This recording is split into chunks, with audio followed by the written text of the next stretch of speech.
Yo, let's talk about this. So I posted a video talking about his first video on why Stop Killing Game is bad. I try so hard to be objective. I try to think about every single word that I say before I say it in the last video. But this, what is this? Yeah, let's talk about this. Hi, my name is Jason Thorhall, also known as Pirate Suffer, and the other day I put out a video called Stop Killing Games, saying why I would not support the initiative. Overall, it was actually quite positive. The analytics on it showed No, that is the biggest cap ever. You know why? Because if it was positive and it was received well and there was no problem with it, you wouldn't make a follow-up.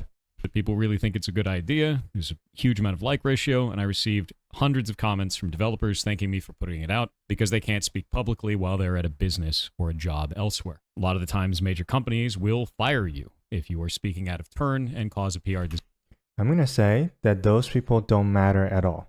These people are under contractual obligations to do a job.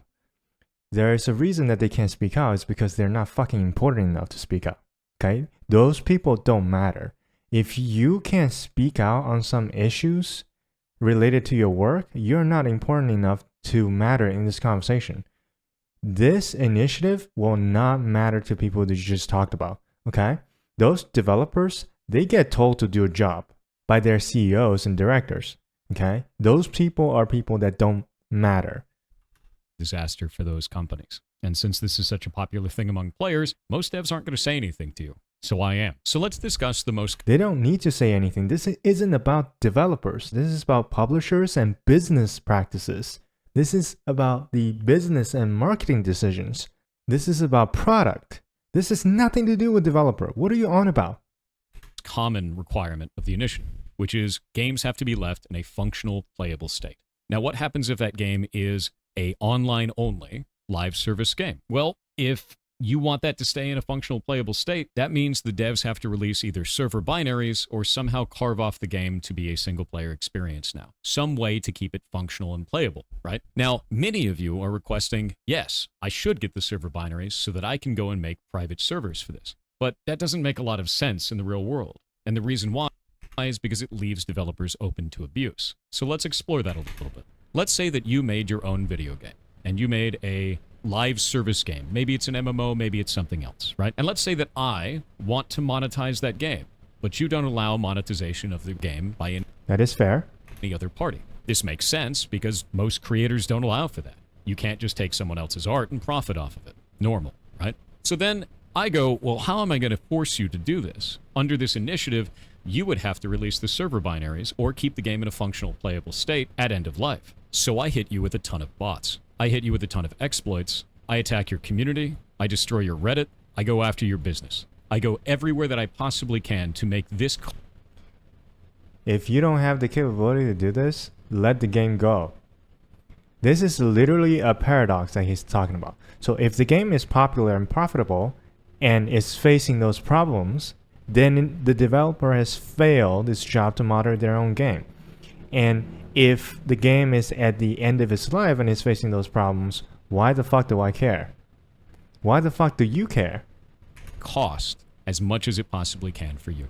And it's not hard to do this. We saw the No. This is completely paradoxical.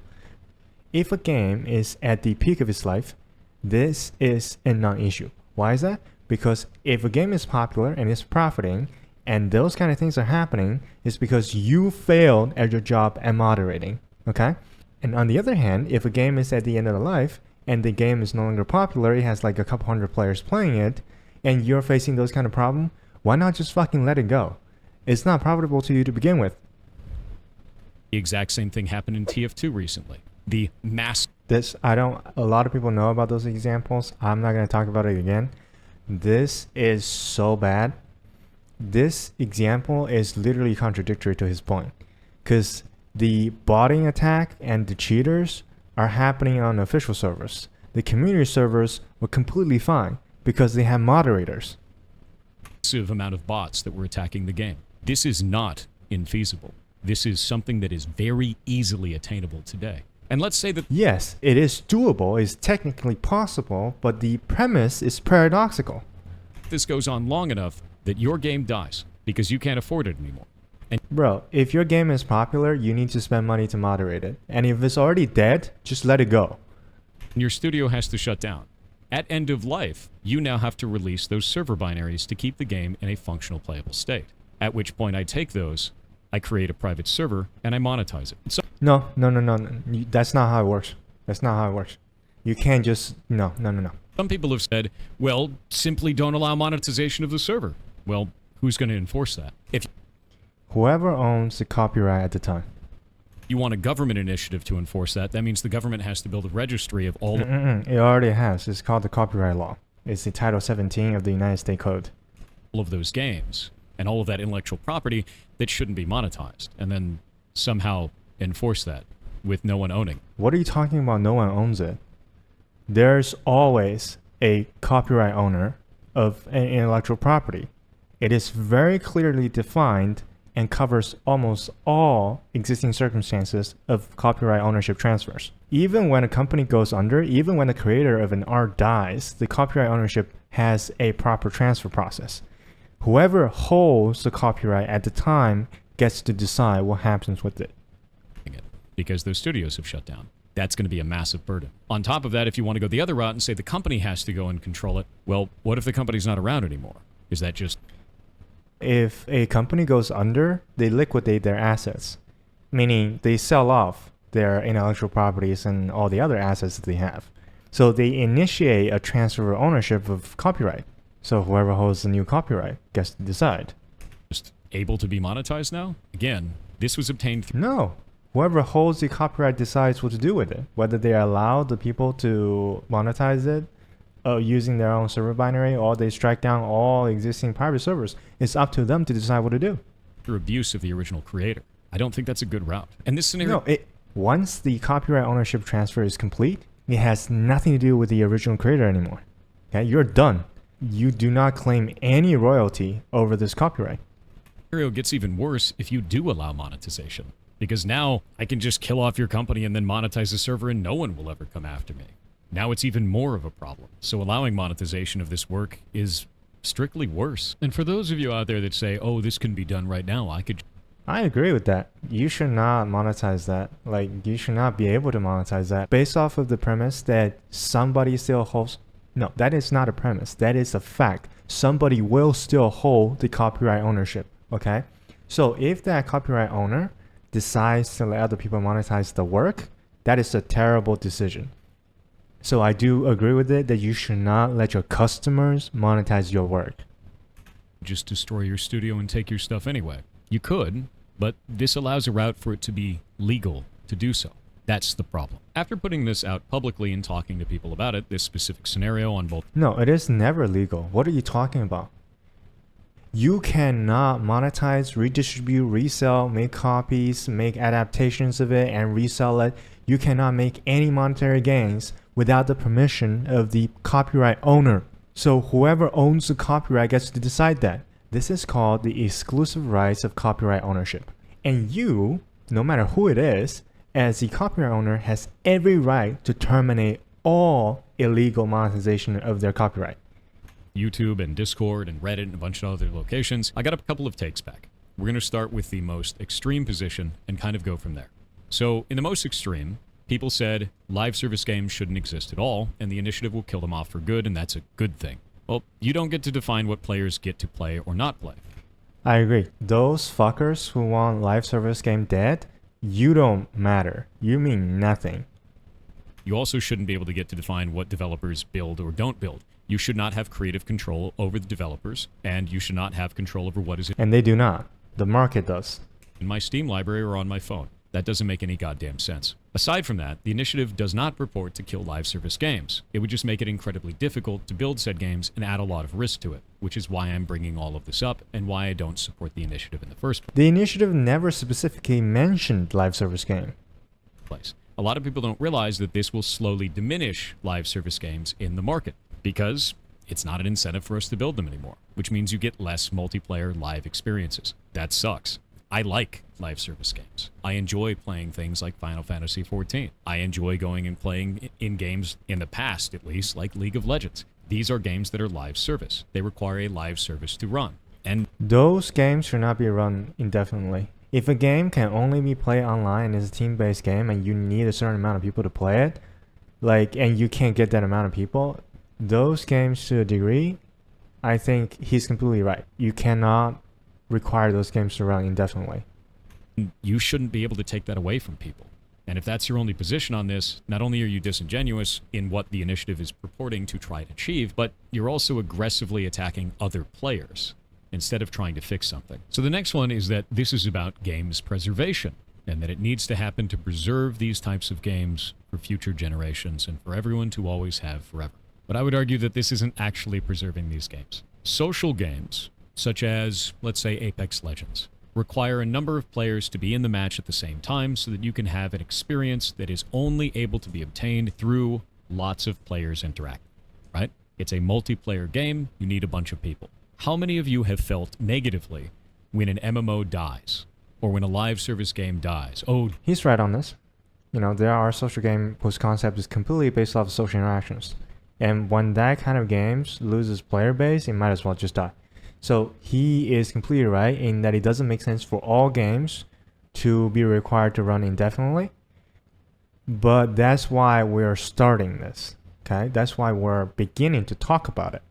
dead game. There's only 5 people online. Why would I play that? So why would you want to preserve a game in that state? That doesn't make any sense to me. You want to take down these live service games, put them up on a private server, and then play it with a couple of people. You're not bringing it back at its height. You're not taking a snapshot of what the game actually is. You're making it limp on in a way that doesn't make any sense. That's not preservation. And for those that may stop there and go, but private servers going to have a lot of players. Look at all the ones for World of Warcraft. Again, we talked about that. It opens up a route for abuse of the developers. So that is not a solution. And the last take that I got from this is, as far as I remember, those private server convinced Blizzard that Classic WoW is a good idea. And you know what Classic WoW did to WoW subscriber base? It revived the dead game. It's the most reasonable to me. This is an initiative. It's not a law. Why are you upset? Just wait. I'm not going to wait. And the reason I'm not going to wait is because I see the start of this conversation not making sense. It's not including the actual developer side of the conversation. It's not showing the trials and problems that this could arise inside of the gaming industry for people who are actually making the games you play. I don't have any reason to be quiet about that. And many other developers aren't going to be able to speak on this. As I explained before, it's really easy to lose your job if you're working at a major studio and try to... As I've said before, those people don't fucking matter. This conversation isn't about them. Speak out of turn on something like this, especially with something people are so passionate about. Doesn't make any sense to stay quiet. And it also doesn't make any sense to wait until it's in a different form when I see that it has so many problems with the language as it is currently written. I should be able to be talking about this. In fact, I should be talking about this. I am a content creator specifically that is a game developer that has worked in this industry for 20 years. This is my wheelhouse. This is what I do. So for those who are calling for me to just be silent and sit in the corner, no. With all of that being No, those people are stupid. Never listen to them. said, I do think there's a consumer protection thing that we can fix here. It's just not really what the initiative is about. What is it? Please contribute. I think that if you're going to buy a live service game, you shouldn't be told you're buying the game. You shouldn't be told that you're purchasing the game. You should be told explicitly that you are purchasing a license. Like consumer transparency. To that game. The reason why is because that license needs to be revoked anytime that you are cheating at the game and damaging the play experience of other players. While this is written in the TOS and the EULA, it's usually not clearly defined at point of sale. Or they throw a giant TOS in front of you and it doesn't really do anything because people skip past it. If at point of sale it says specifically, there's specific language stating that you are either leasing or purchasing a license or anything along those lines, that you're not actually buying the game directly, I think it would go a long way to informing consumers of what they're doing and protect them from some of these business practices that they didn't realize they were engaging in. That makes a lot more sense to me than force all developers to leave the game in a functional, playable state. And that's about it. That's all I really wanted to... All right. The last point about license. No, this is just not how it works. This whole thing is about holding companies liable. It's about holding companies accountable for those kind of things.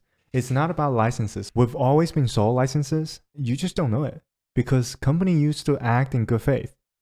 Company used to do that, right? They sell you a game, they leave you alone.